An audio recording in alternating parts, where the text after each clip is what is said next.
Welcome. My name is Charlie Rose. I'm the director of the Center for Excellence in Advocacy here at Stetson University College of Law. And our subject today is finding your story, looking at different ways in which we can identify the story within our cases and then tell those stories in a way that connects both emotionally and logically to the jury. Now, I like to start off with this quote here from Harvey Penick because I think it so captures the truth of whenever you go to teach about persuasion or about advocacy. The fact of the matter is that there's not very much that's original out there. Each and every piece of it is connected to other things in life.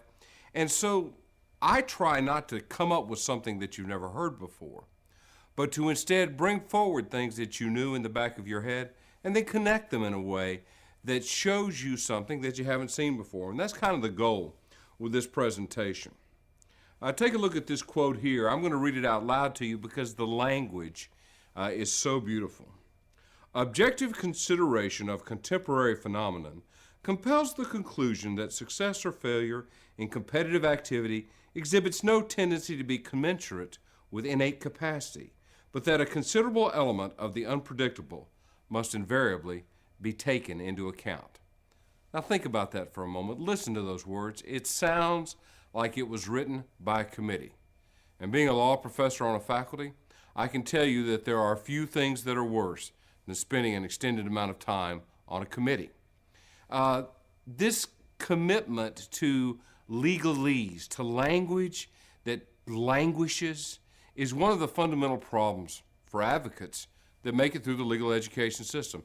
Now this language here actually comes from an essay written by an individual who's relatively famous. Here's the original. I returned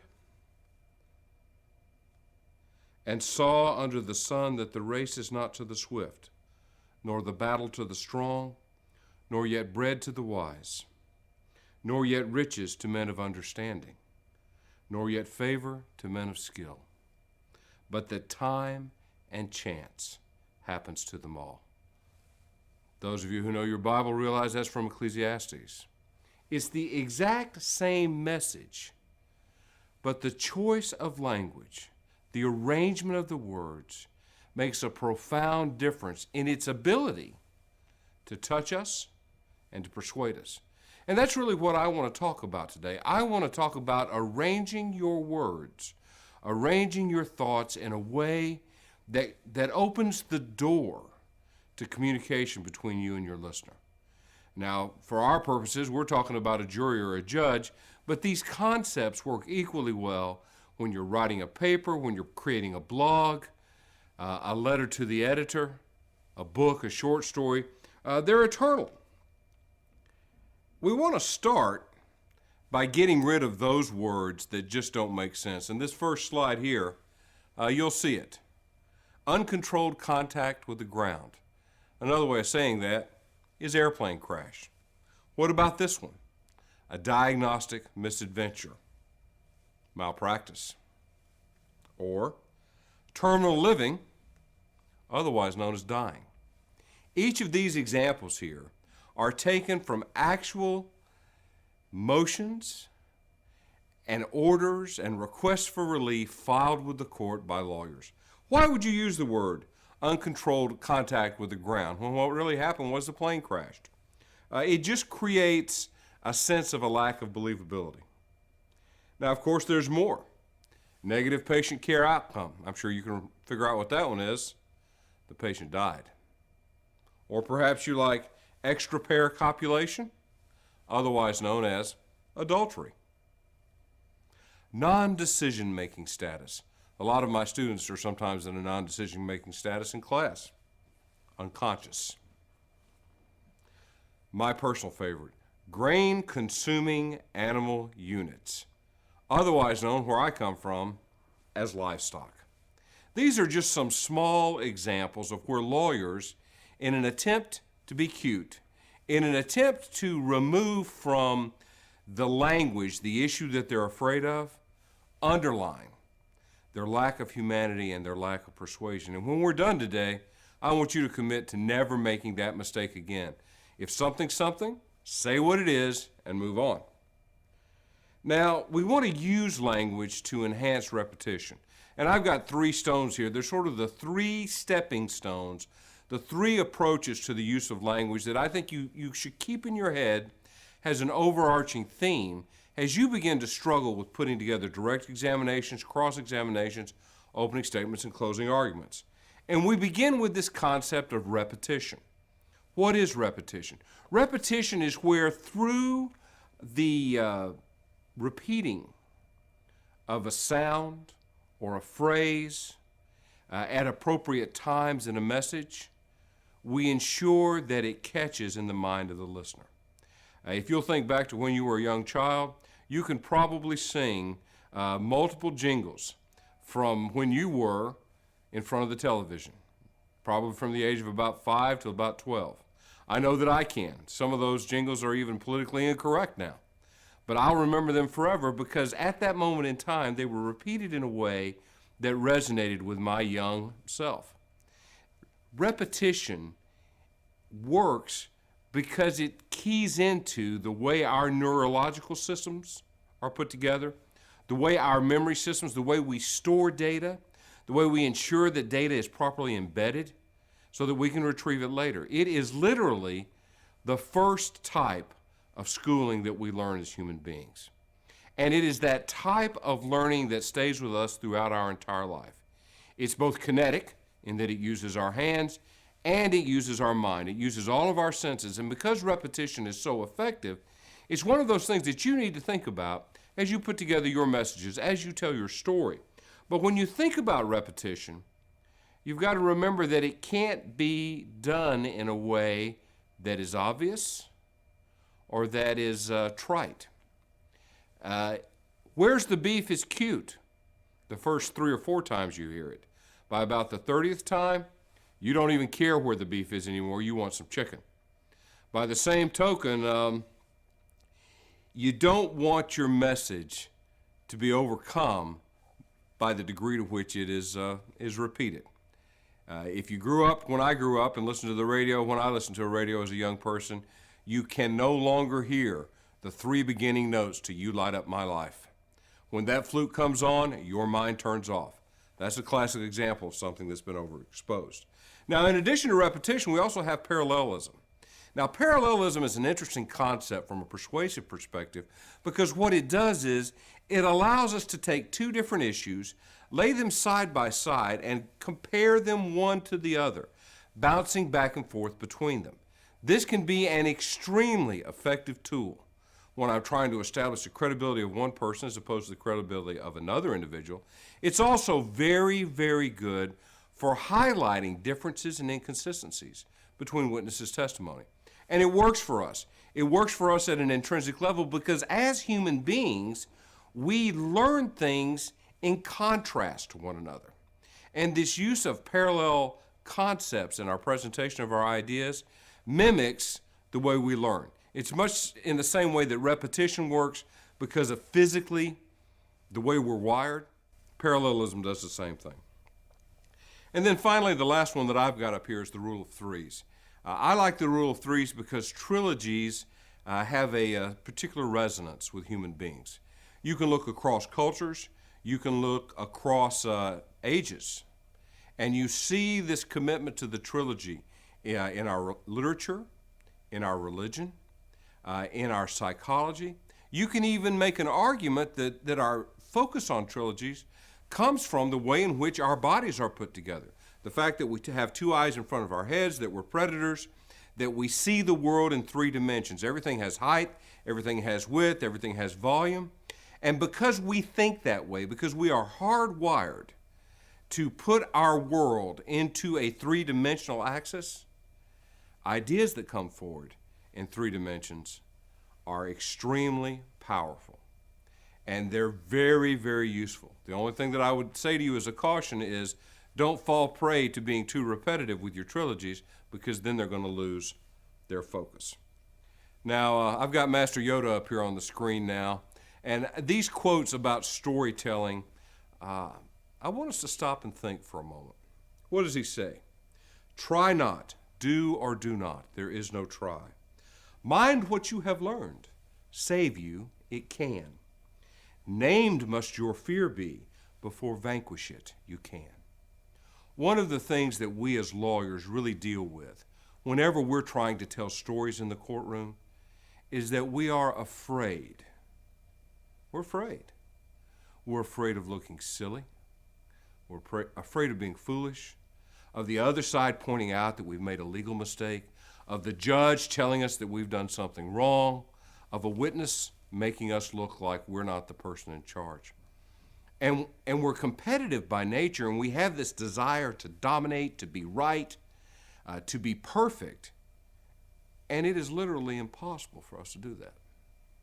But once we embrace that fear, once we take that fear of failure, that fear of being laughed at, and then laugh at ourselves and find the humor in the positions in which we put ourselves, in the mistakes that we make and the things that we do. Once we reach that point, we become powerful from a storytelling perspective. Why do we become powerful? When we embrace the fear and when we're not afraid of making a mistake. We become powerful because being fallible, making mistakes, is the essence of what it means to be a human being. We're not perfect. None of us are. And to think that you have to be is a burden that you don't need to carry. Everyone has that fear. And when someone else sees you try and fail and then get back up and try again, you get respect, you get credibility, you get believability, you get their attention. The struggle that you're engaged in to accomplish the task that you have set yourself becomes in and of itself a story that is worth watching. And you'll see it in courtrooms time after time after time, where a young advocate who really doesn't know what they're doing yet, who's fumbling through the direct examination, who's desperately trying to find the questions on cross to represent their client. Watch the jury. Watch them lean forward. Watch them lean into the questions and the answers that come. See them lean back when the young advocate gets it right, when the young lawyer makes the point that they need to make. That connection is priceless, and it comes from not a lack of fear, but the facing of the fear. Everyone on this planet can tell a story that is worth listening to. You just have to overcome your fear to do it. And I'm not saying don't be afraid. I'm saying that the fear is what makes you human. The fear is what makes you real, is what makes you believable. But just like Luke Skywalker going into the cave, you have to face it. It's a hero's journey. And that's a journey worth taking from an advocate's perspective. I mean, after all, it is a human endeavor.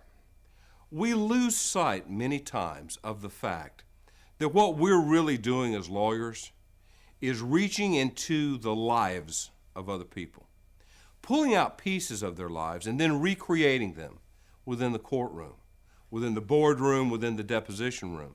Because it is a human endeavor, it must, to be persuasive, for the story to be genuine, it must have a human element to it.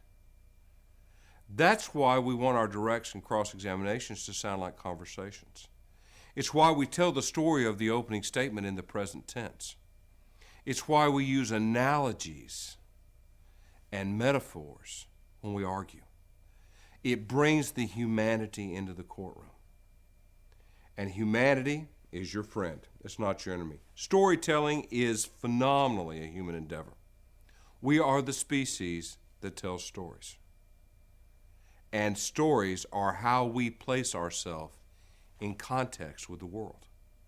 That's a really cool thing. And if you embrace it, you'll find the storyteller that's inside of you. From a jury's perspective, storytelling gives meaning and concept. It gives structure to the data that they're going to receive or the data that they've just received. What the story does is creates the logical and emotional framework upon which the jury can hang the evidence so that they can decide the case. And a very interesting thing happens from this perspective. Stories are intrinsically connected to our capacity for emotional reasoning. Those hunches that we get in our gut, the good or the bad reaction that we have to another human being or a situation, it's tied to how we emotionally process information. And there's an interesting thing about emotional reasoning. It exists at a different level in the brain than logical reasoning. The logical reasoning sort of works across the surface. It's conscious. Emotional reasoning is unconscious. It's much faster. It's also much more lasting. And in fact, emotional reasoning is the only way you're ever going to move a jury member from a bias from a bias against to a preference for the story that you're telling them. You're never going to get there through logic, but emotion in conjunction with the logic of your case can be extremely powerful. So, what am I really getting at here? Finding the story in your case, just like finding the story in your life, is a journey towards belief. It's a journey towards finding the thing that moves the people who you're speaking to. And it's all about belief. Persuasion is just the other side of the coin of belief. If someone believes something, it's very easy for me to get them to do something in accordance with that belief. If I'm trying to persuade them to believe something, I'm a step further back. I've got more to do. I have further to go. Stories become the tool that create belief as opposed to persuasion. Persuasion is logical reasoning. Think of it as rhetoric and Aristotle and all those old white guys from Greek and Rome. Emotional reasoning is storytelling, and it stretches all the way back to folks drawing pictures on caves by firelight and acting out the hunt from the day before. You got to bring both together to be an effective advocate. So, where does belief really come from? What makes us believe something? I would put to you that it's really just a human endeavor. You got these two little kids walking down the road, and as you look at them, one's got blonde hair, one's got brown hair, and we're looking at these two little boys walking down a path, and I'll bet, just take a moment, look at the picture. Do you see it? Now, when you look at that picture, do you go, the road appears to be made of gravel, there's grass on either side, approximately 18 inches in height. One little boy seems to be wearing a onesie, the other one's got on a pair of blue jean shorts, and they're walking down the road. The little boy on the left is taking a step with his left foot, and the little boy on the right is taking a step with his right foot. Did you really take that picture apart that way? No, you didn't. You thought about a time when you were walking down a road like that with a friend.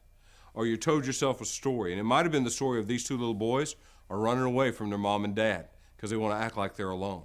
Or maybe they're off on an adventure. Or maybe this road is just the road to life.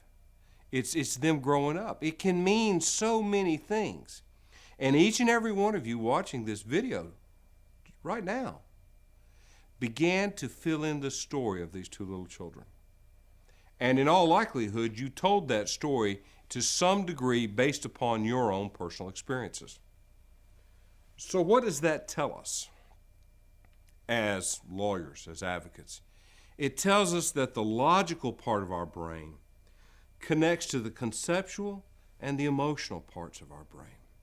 And that when we bring in information, we're actually looking at it with multiple lines of sight, multiple views, if you will. And the best stories have a logical component. They have a flow and a structure that allows us to understand them. They conceptually make sense in that they don't defy our common sense. And emotionally, they tell us a story that we already know to be true. They reflect something that we already believe. If you'll think about whatever faith you might practice, or whatever stories you were told that defined your life, think about the emotion behind those stories. the apocryphal connections within them, whether it's father and son, mother and daughter, brother and sister, good brother, bad brother, prodigal son, the reformed, repentant person. In every single situation, there's an archetype of what it means to be a human being that's behind that story, that drives that story. And it's that story, that parable, if you will, that opens the door inside of us to belief. And belief is emotional reasoning. And when you combine that with persuasion, which is rhetorical or logical reasoning, what you have is a story that withstands the test of time, a story that carries the burden of proof, a story that accomplishes the goal that the storyteller set out with. Now, how can you do that from a deconstructing perspective? Well, I've got up here on this slide several different ideas that I want to talk with you about. The ideas in them come from a nice little book called Made to Stick. I suggest that you read it because it looks at advertising and persuasion and posits that there are some things that are intrinsically more believable than others. And it's got some up here from a storytelling perspective. The first one is simplicity. If I have to struggle to understand the story that you are telling, I'm spending time in the logical portion of my brain trying to parse out what it is that you're doing, instead of in the emotional piece of myself, experiencing what it is that you're doing. So simplicity makes it easier for us to get to the emotional level of reasoning, and that's helpful. Unexpectedness, surprise, well, that gives us contrast. That makes us want to pay attention. It makes us want to sort out what is happening and what it might mean. Concreteness, those are those things, those elements of the story that ring true to us, that place the story in the context of our own lives, that make it believable. So the more concrete the story, the more real the experiences of the individuals who are in the story, both from the use of metaphor, from the use of description, from the use of details. That concreteness makes the story more believable. And believability gets us where we want to go. I've also got to have credibility. I've got to have credibility both in my own sense, from my position as the storyteller, but the story also has to bear the burden of credibility. And if I am incredulous when the story is first presented to me, I'll never get to belief. So credibility is something we've always got in the back of our minds. And emotion. Emotional connection is really the key that turns the lock, that opens the door to belief. An emotional connection is not saying, he was very sad. He wept uncontrollably. That's not emotion. Emotion is the little boy stood over the body of his mother and he looked down at her. And as he looked, he deflated. Almost like the air was going out of his body. And if you've been in really close, you could see one small tear. It slid down his face, across his lip, down to his little chin, and then it dropped. And it landed on his mother. Now, I didn't say the little boy was sad. I didn't say the little boy had lost his mom. I didn't say the little boy his mother had died or she'd been in a car accident or anything else. But the description of what he did, of what he saw, the way in which the tear moved down his face, says more emotionally than talking about the emotions ever could. One of the worst pieces of evidence from a defense counsel's perspective, and one of the best pieces of evidence from a prosecutor's perspective that I ever saw, was a videotape of a little girl who had been physically abused by her parents. She's about 9 months old. And the videotape was of her being treated in the emergency room to document her injuries. I mean, the injuries were relatively straightforward. But the way in which the little girl shook as she cried, and how she cried until she ran out of air, And then the shot of her lying on the chest of the nurse in the emergency room ward and watching the pain almost leave her body as she felt herself to be safe. That was emotional. That was persuasive because it connected to so many things below the surface. That's what emotion lets you do. And then, of course, the story is the vehicle that brings all of this together in a way that allows us to persuade. So, how do you craft a story? Well, you've got some things that are always going to be there. There's got to be conflict. There's got to be a good guy and a bad guy. There's got to be contrast between each side and between each witness. Situations, contrast is not your enemy. Contrast doesn't mean that a fact is less believable. It means that the fact is clearly outlined so that the jury can pull it in, they can see it, they can touch all the edges of it, decide what they do or do not want to do with it. Of course, humor is helpful. If nothing else, you can always laugh at yourself. I have found that I get multiple opportunities to laugh at myself whenever I'm in court, and I don't mind being the butt of a joke. I don't mind being the person who sounds a little funny, or who dresses a little different, or who has some affectation that everybody remembers, because it makes me real. And it's not so much that it makes me real, as it is that it is just a reflection of me as a human being. And by making myself vulnerable in that moment, I've got you to open the door to what it is that I have to say. And that vulnerability is priceless. I've already talked about emotion, how emotion works in storytelling. There's also got to be a personal meaning to this stuff. There's got to be some connection, and I'm not talking about the personal connection within the story. I'm talking about the personal connection between the storyteller and the person who's hearing the story. The story has got to connect to the audience in a way that makes it personal and that makes it meaningful. Now, when you can do those things, you can craft a story. Now, in the legal arena, our stories come to us pretty much formed. But anyone who's tried a case knows that there are multiple stories that I could tell, but there's always one story that's the best story to tell. This is a wonderful quote from the TED program in Oxford, England, and I like it so much that I'm going to read it. And I want you to just close your eyes and listen to my voice and think about what's being said here. There is a lot more being transferred than just words. It is in the nonverbal portion that there is some serious magic, somewhere hidden in the physical gestures, the vocal cadences, the facial expressions, the eye contact, the passions. There are hundreds of clues that go to how well you will understand and whether you are inspired. Open your eyes back up now. When you had your eyes closed, could you see me talking about this? Was I moving my hands? Did I turn my body from one side to the other? Did I bring my arms out wide? Did I reach out to you?